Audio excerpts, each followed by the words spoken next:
Hallo und herzlich willkommen bei Kaiser TV. Heute spreche ich mit CJ Hopkins. CJ Hopkins ist Dramatiker, Romancier, Satiriker und Autor von zahlreichen Artikeln, die unter anderem bei Off Guardian, beim Rubicon, bei Consent Factory erschienen sind. Er lebt in Berlin und ist Amerikaner und wir sprechen über seine Erfahrungen hier in Deutschland und vor allem über seine Sicht auf Corona und den Covidian Kult, den Corona-Kult, wie er es nennt. Mr. Hopkins, nice to meet you. Yeah, it's a pleasure to be here. Thanks for having me. If you consider your experience the last year, so in hindsight, would you say that the future historians would regard this year, last year, as the beginning of a new era? I think that remains to be seen. I don't have a crystal ball. I think, my guess is that we are looking at some changes. I don't know if we should call it a new era or not. I think the closest model that I have in my lifetime is my experience after the September 11th attacks and the invasion of Iraq, and when I was still living in New York. And I point out to people that here we are, 20 years later, and people now don't think twice about taking off their shoes in the airport and putting their liquids and fluids in a little bottle. And in the United States, letting the TSA authorities, feel up their families, and all of these procedures have become normalized. And I think it remains to be seen, but my guess is that some of the measures that have been imposed this year will probably become normalized. Did it catch you by surprise what happened the last year, or did you see some processes go on during the last decades? Yeah. The event itself took me by surprise at the beginning of it. If you go back and look at my first couple of columns that I wrote, I was, initially I was sort of just making fun of the hysteria, and I was making fun of, there was a toilet paper panic, and everyone was rushing out to do that. And it just reminded me of, some of the panics that people have before there's a big storm or hurricane or something. And I thought it would be short-lived, and that I would just poke fun at it for a month, and then it would be over. As it went on, I couldn't help but start to perceive what was happening in relation to the satire and the commentary that I've been writing for the last 5 years, and I did start to see the connections, and I've continued to see the connections. That's what I've been writing about for most of the last year. Yeah. Would you say that satire is still the right form of genre to view this what happens now, or is it just a realistic description? It's becoming increasingly challenging, to find the humor in it. I more and more often I just find myself furious. And so it's becoming tougher to write humorous satirical pieces. Broadly speaking, satire doesn't have to be terribly funny all the time.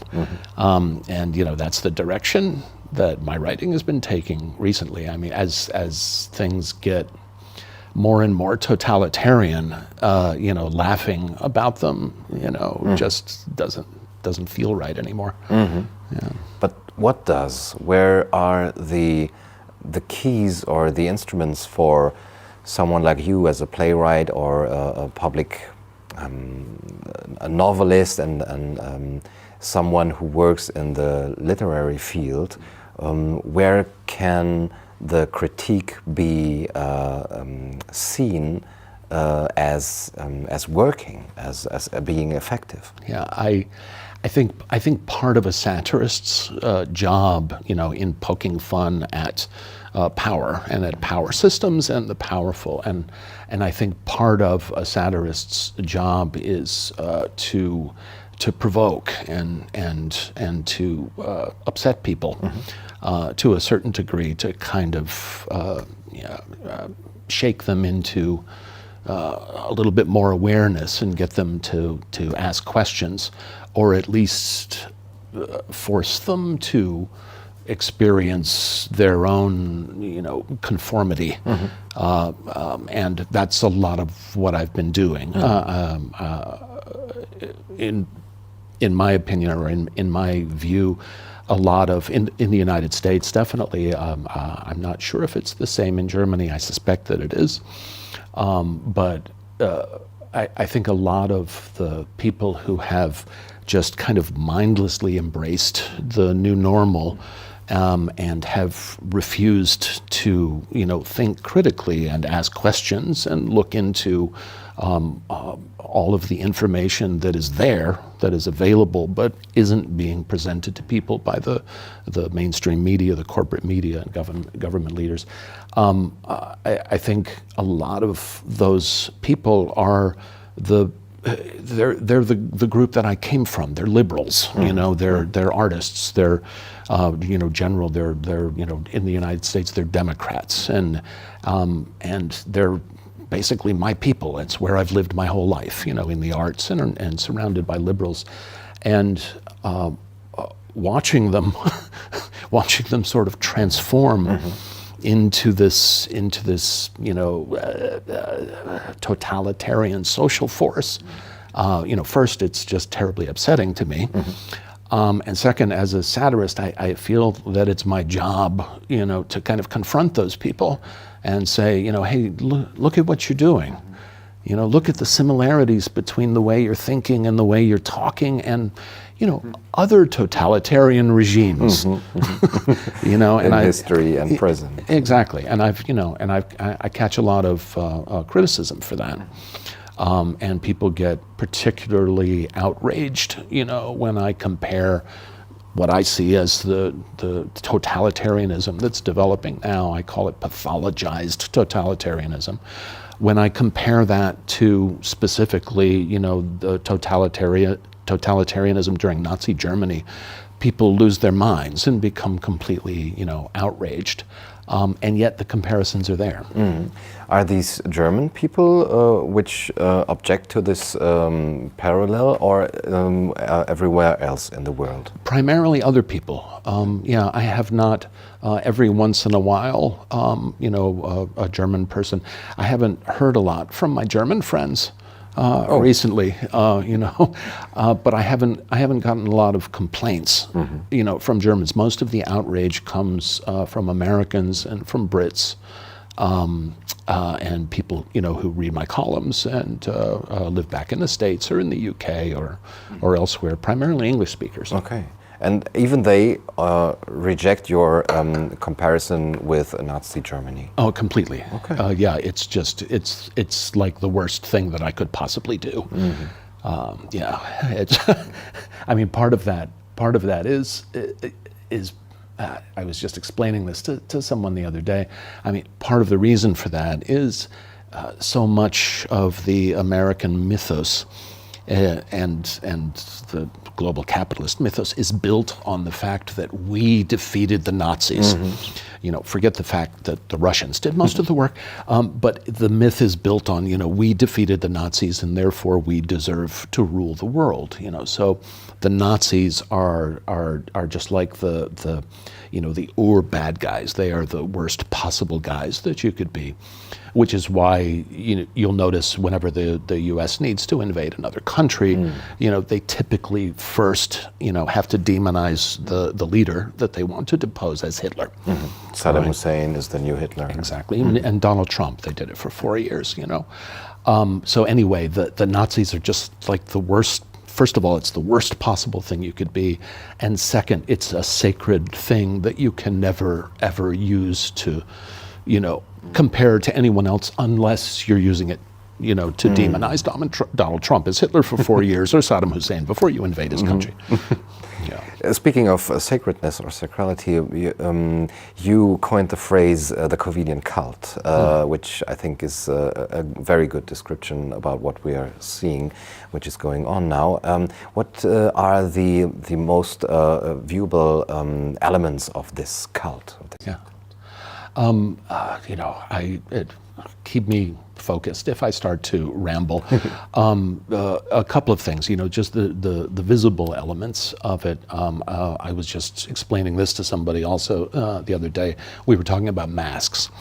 And my reaction to masks and the fury, the anger that so many of us who are thinking critically feel at being forced to wear masks. And I was trying to explain the position that I'm in, which is, fundamentally, I don't have a problem with anyone wearing a mask. I feel if you want to wear a mask, wear a mask. I don't want to tell anyone what to put on their face. I don't care if you want to wear a mask on your face or if you want to wear a cucumber or paint your face. I don't care, right? I'm not about, I'm not interested in telling people what to do. If there had not been mask mandates, if people weren't being forced to wear masks, I would have no real problem with it. But what I'm seeing is what I've been seeing and what I saw from the beginning with the masks. First of all, we've understood. We being scientists and everybody else, people have understood for at least 100 years.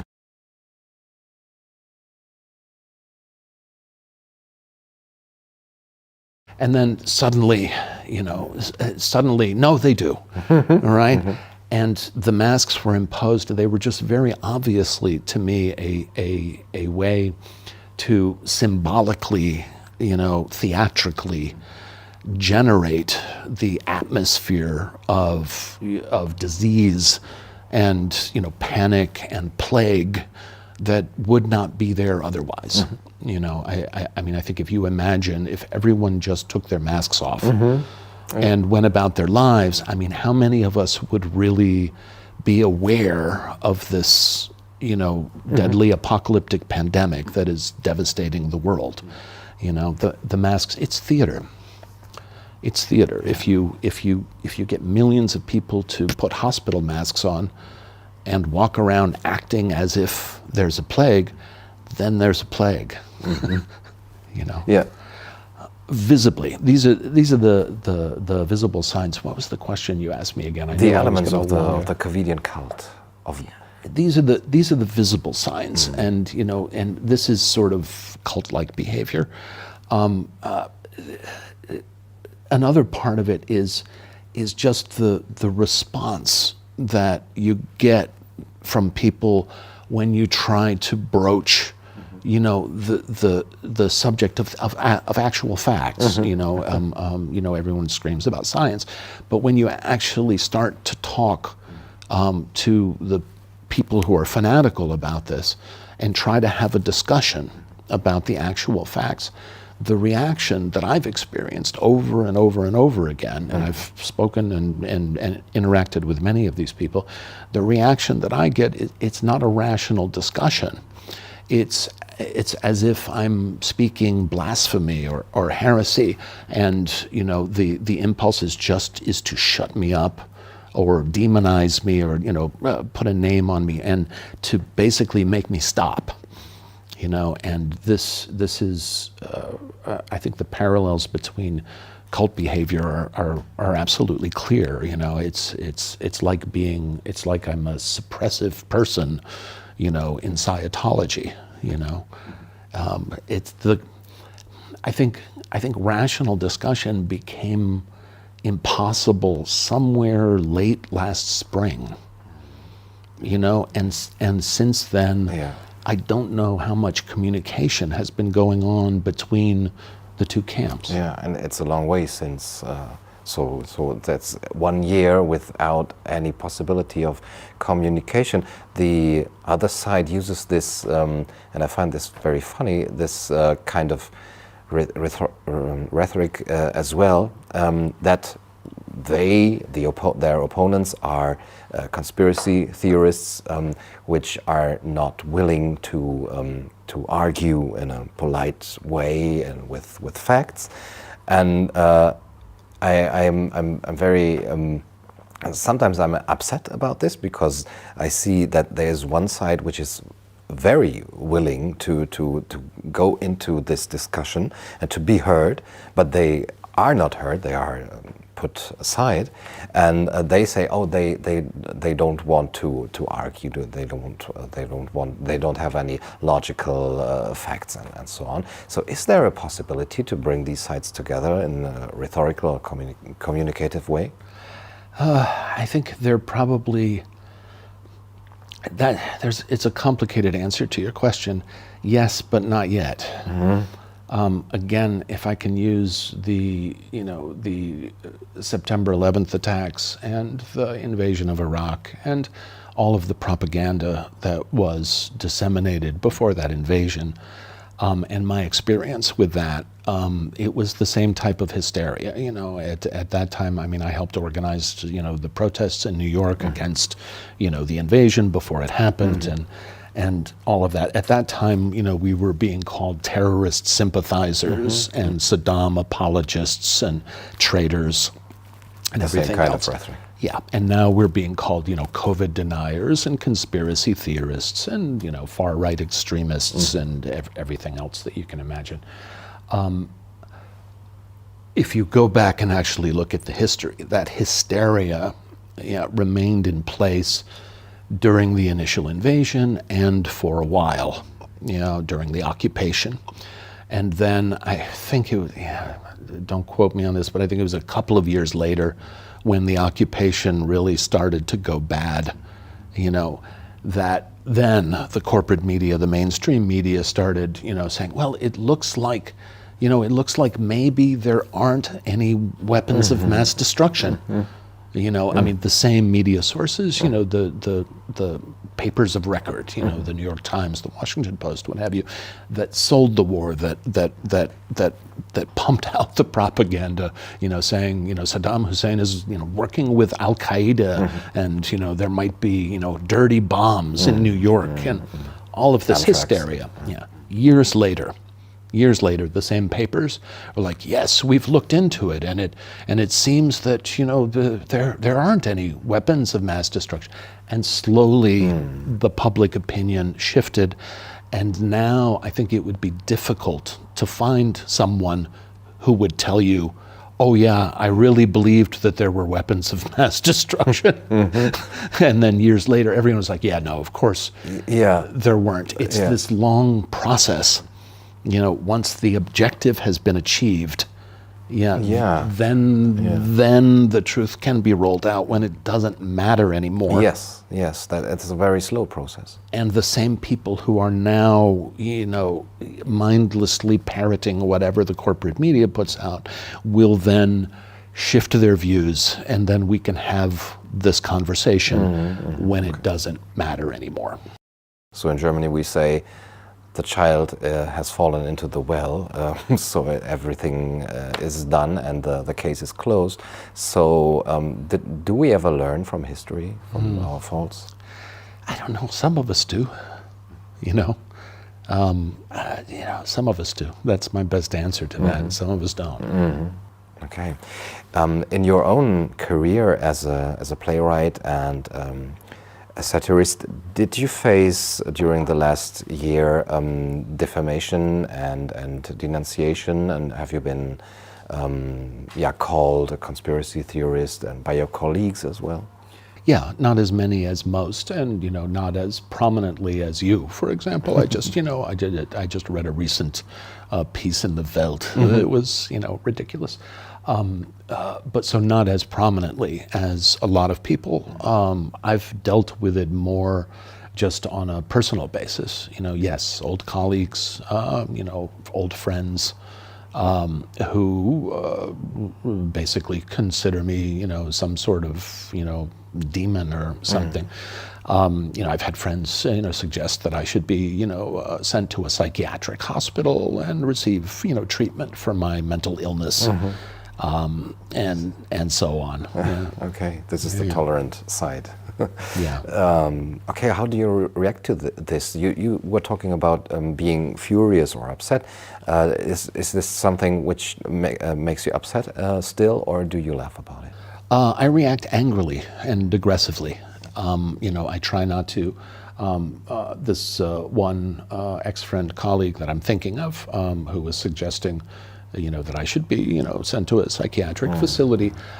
He likes to affect sort of a supercilious, pretentious tone, and everything is joking. And I have my own affects that I use, in the consent factory, and I play with that conceit often and what have you. But I decided, I don't know when it was, sometime last year, I decided, no, I'm going to react with anger. I'm going to react as if someone is attacking me, which they are. Yeah. Yeah, it's a conscious decision. It was a conscious decision. Yeah, I come from the theater, and a lot of what I do, a lot of what I write, and the consent factory columns, and there's a lot of theater in that where I'm performing, and the voice that I use when I'm writing is often very performative. And I just thought, when it comes to these confrontations, I don't want to use that performative voice. I want people to feel my anger. I want people to understand that I am interpreting their communication to me as an attack, as an aggressive attack, and I am responding to them with anger and aggression of my own. That's how I respond. And is there something in your writing, in the way you write and the genres you write? For example, you wrote a dystopian science fiction novel, Zone 23, which made you kind of prepared you to this madness which we're seeing now? I've apologized online numerous times for writing that book. I wrote it, mostly during, I think, 2014, 2015, and I published it in 2016. And, it's a book about a dystopian, corporate-controlled society, where all dissent, all forms of dissent and rebellion have been pathologized. And the society is trying to genetically, correct the human, species to achieve everlasting, peace on Earth. And I don't have a crystal ball. What I was writing about at the time was the direction that that the Western world, the global capitalist world, the ideological direction I saw things moving in. And we're here. We're here. I've been calling what we've been going through for the last year pathologized totalitarianism. And that's it. It isn't totalitarianism with SS guys with boots and beating people in the street. We're being pathologized. Dissent is being pathologized. It's no mistake that this old friend of mine, was attacking me by saying, "Oh, you should be put in a psychiatric hospital." This has also been published in the newspapers. There have been several features about how anyone who criticizes the official Corona narrative, probably has a psychiatric problem and needs treatment. We're watching this pathologized totalitarianism being rolled out, and that's what I saw coming. I didn't see this coming in all these details, but this pathologization I have seen coming for a while. And I don't know if the book prepared me for this. But it just felt like, wow, I didn't expect it to happen so soon. Okay. I thought it would happen after I was dead and gone, and here it is. But maybe it made you more aware than others, that this can happen, and not to see and to connect the dots now. I would say that's an understatement. Yeah, I spent years trying to to get it into the book. And it's, there are philosophical aspects of all of that have really nothing to do with the political questions, or are nothing major to do with the political question. It just, the whole concept I'm sorry to jump, but something just occurred to me. I just read a document that was submitted to the British Parliament the other day, where some think tank in the UK was making an argument to Parliament for not only mandatory masking, but for being able to forcibly commit people, in order forcibly force treatment on people, to force vaccines on people, and to force medical treatment on people in the UK. They were making this argument, right? And the core of their argument was basically, because we are all potential disease carriers, because we are all potential disease vectors, the government needs to have the power under public health grounds, to force treatment or force, medical confinement even on people, right? And I think this goes back to the core of where I started with the book, which was, how we perceive ourselves, how we understand ourselves as human beings, and a lot of what I was toying with in the book, hundreds and hundreds of years ago, in the Christian world, people thought of themselves as essentially sinners. We were basically, essentially we were sinners, and that we would spend our lives trying to, become better and repent and exactly for our sins. And that's gone, and it seems that what is replacing it is, we're seeing ourselves as either, not really diseased, but defective. As if somehow, we need, corporations to correct us. Yes. By vaccination. Or genetic modification. Just the idea that that nature is a mess and was very badly designed, and that human beings are just terrible, but we can correct them and fix them. That was sort of the core of the book. And of course, I'm seeing ripples now. Of course I am. Yeah. I see this as an outcome of a collectivist worldview, where your freedoms and your rights can be subdued to the greater good. But you make the comparison, or you make the connection to this global capitalism, which, as I view it, is not a very collectivist mentality. Where do you see the connection to the global capitalism that has brought this whole crisis up? This is where, and forgive me, because I'll do my spiel a little bit, because I do this a lot. I've been trying to draw a line, with my political satire and commentary. It started with the Trump years, long before COVID or any of this. Well, I've been trying to, draw a line through all of these events, and in some ways I think it can be seen as a pretty simple line. And so I'm trying to say it in a simple way, and that's my spiel. If you look at it, if you look at the last 30-something years of our history, what happened, in 1989, in the early 90s, all right, the last real major ideological conflict disappeared.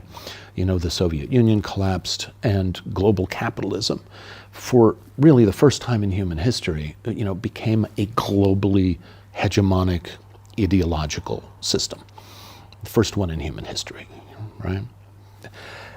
That's not to say that there aren't countries competing with their own strategic interests and what have you.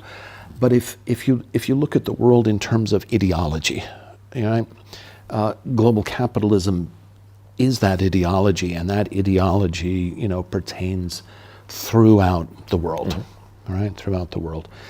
So global capitalism became this hegemon, this ideological hegemon, right, in the early 1990s. What did it do? Well, naturally, logically, okay, I'm the global hegemon of the world. I don't have any challengers anymore.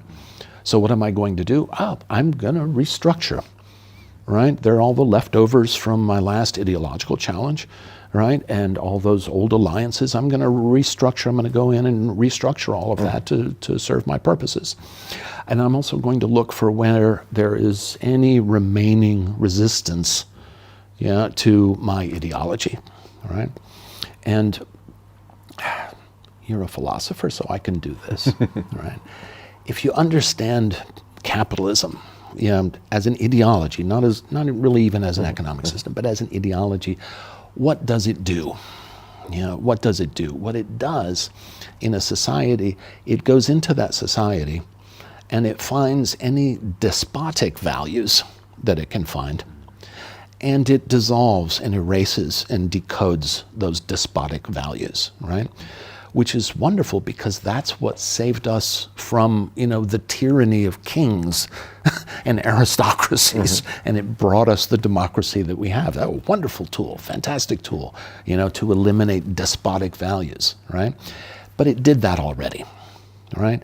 And that's really all that it knows how to do. So jumping back to the Middle East, right? Are there any despotic values that we need to eliminate here?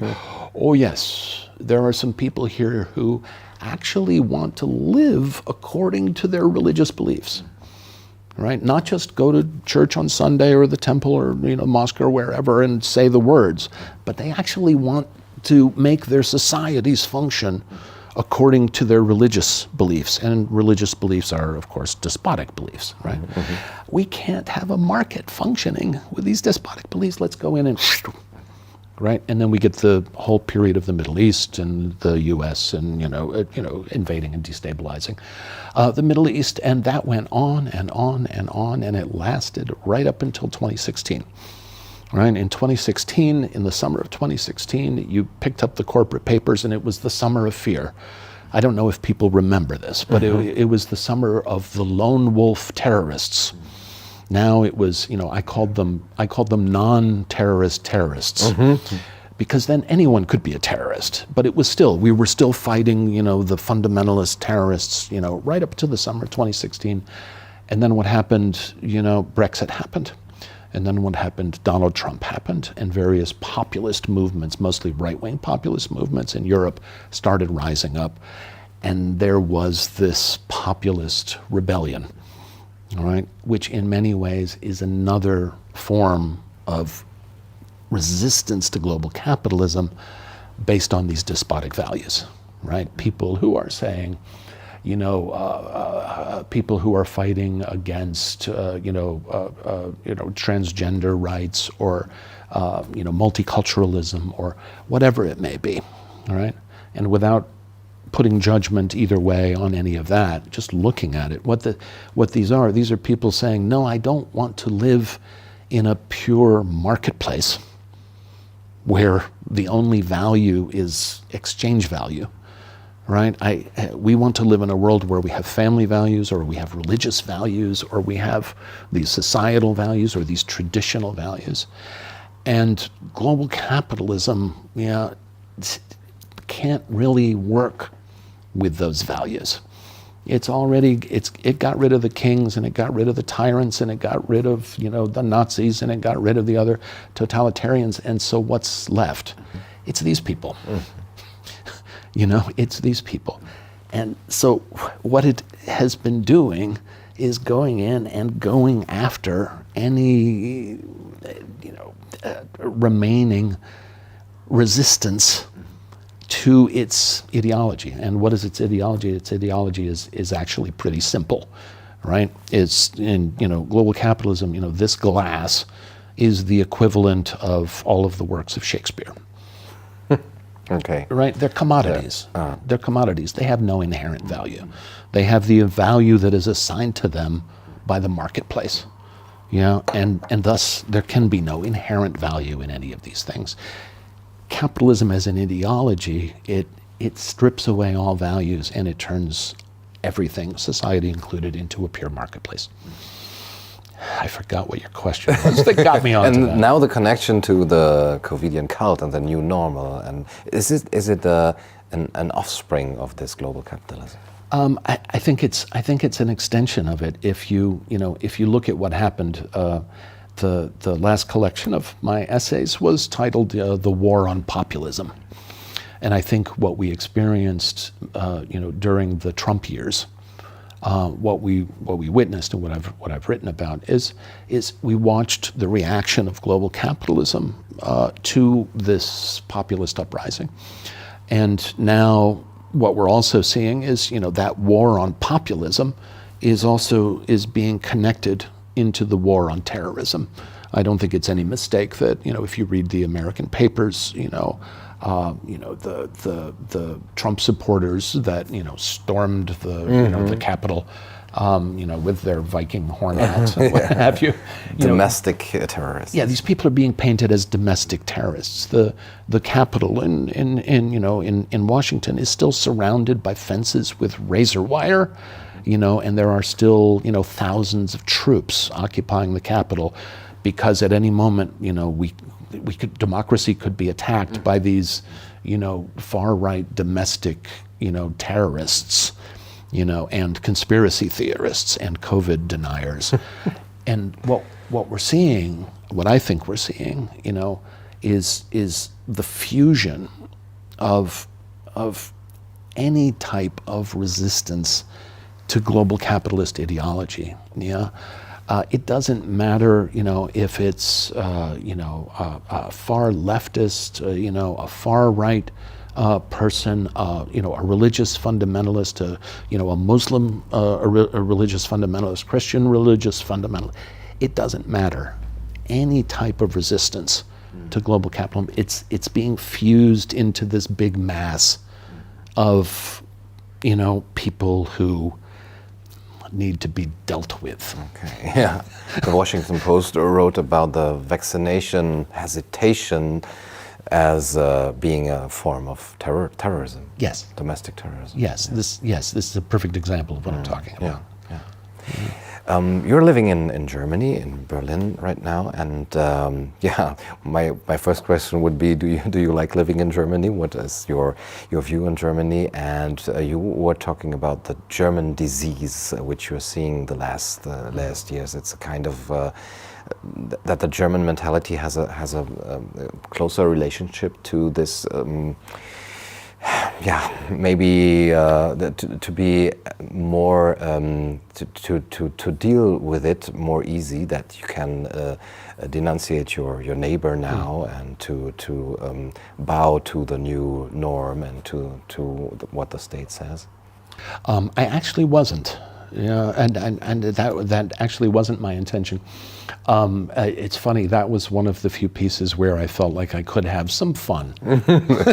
Yeah, I was actually using my experience in Germany, yes, to poke fun at the Germans, yes, to provoke the Germans who are acting that way, but more to provoke, everyone else as well, and because they don't want to be seen as German, as typical German. Exactly, exactly. Of course, there's there are old Monty Python jokes and what have you. But of course, there's the prejudice still exists in the West, in the English-speaking world. The Germans. Watch out, the Germans are coming. And what have you.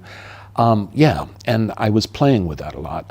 Yes, I was also criticizing what was going on here. That was the time when the new Infektionsschutzgesetz was passed, which, as far as I can tell, grants the government, more or less carte blanche to issue whatever edicts it wants, as long as it says it's trying to protect the public health.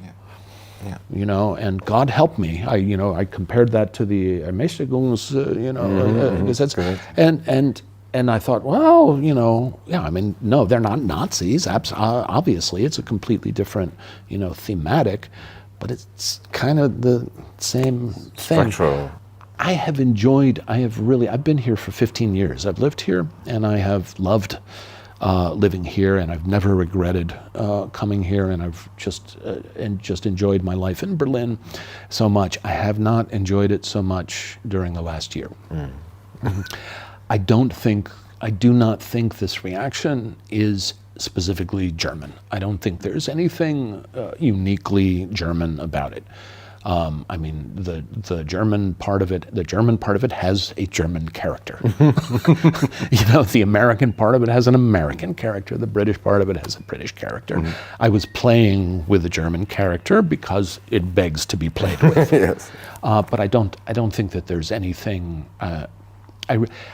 I really, as an American who lived, you know, most of his, early life in the United States, I don't think the Germans are any more inherently authoritarian than Americans are, for example. I don't. And do you plan, or do you think about leaving this country and look for a country where one could live freer? And I don't know where I would go. You know, when I came here, I try to stress this so people don't get the wrong idea. You know, coming here was not, it was not political protest. It was not it did not achieve anything politically at all. It was a purely personal decision. I was extremely unhappy, as an American living in the United States during all of the, hysteria and the Gleichschaltung that was happening during the time, around, invading the Middle East. And I was personally, miserable. I woke up every day and I was very unhappy. And I had been traveling in Europe, for my shows, and I was in Berlin, and I thought, screw it, I'm just going to leave and, live here. Completely personal, decision to do that. And it was the right decision, and I've been much happier in my daily life ever since. I don't know where I would go this time. I'm not happy here at the moment with my daily life. But where would I go? I mean, where? It's not like we're dealing with a national phenomenon. It is a global phenomenon. Yeah, it's a global cult as well, as you put it. Times are hard for playwrights, as theaters are closed almost all over the world. Do you plan, or do you actually write plays now, and do you plan to premiere your plays soon? I haven't been writing for the theater for quite a while.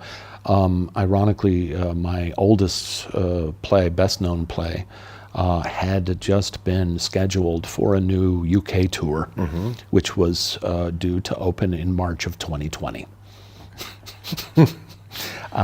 So I was excited about that. There were some good people involved, and it remains to be seen whether that can go ahead eventually someday, if society and the arts ever open back up. I did just I just did get a small commission to write an experimental piece of theater for a university in Massachusetts.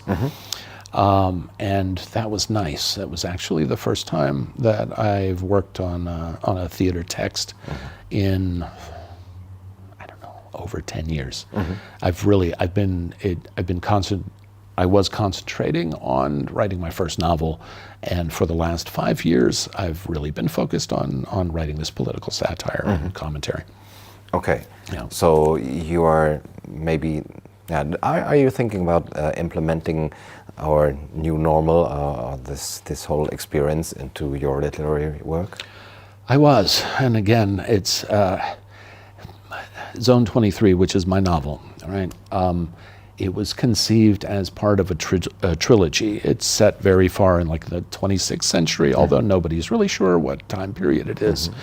And my idea was, Zone 23 is set in the age of the Renaissance of freedom and prosperity, is what it's called. And the idea was there was going to be a trilogy of books, and there would be 3 ages, right? And I would move backwards through time and closer to where we are now, right? So the second book was going to take place in the age of emergency measures. Okay. And the whole idea of it was going to take place during a lockdown. This is all long before COVID. Okay. Yeah.